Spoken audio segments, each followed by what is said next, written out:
mojega otroštva se spomnim še nečesa v povezavi s pohorsko omleto, namreč neskončnih debat, kje so si jo pravzaprav prvi izmislili.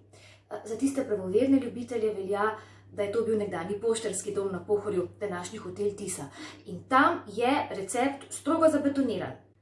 Za pravo pohorsko omleto torej potrebujemo 3 jajca, 3 žlice moke, 3 žlice belega sladkorja, sladko smetano za stepanje, brusnično marmelado, če se le da, s celimi sadeži in pa sveže gozdne sadeže. Na Pohorju se zdaj začela sezona borovnic, zato bodo najboljše.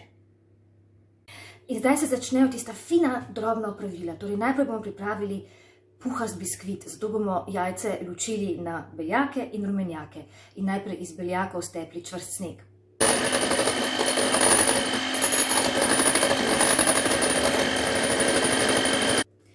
Misija je uspela in sedaj se lotimo še rumenjakov, ki jih bomo zmešali s sladkorjem in fino penasto vmešali. Vsaj 5 minut z mešalnikom. To je zelo, zelo pomembno za fin rahel biskvit. Akcija!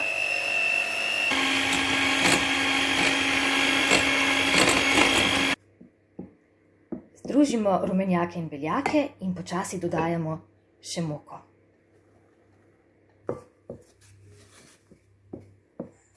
Zmes vlijemo v krogu pekač, mora biti v krogu, ker delamo originalno pohorko.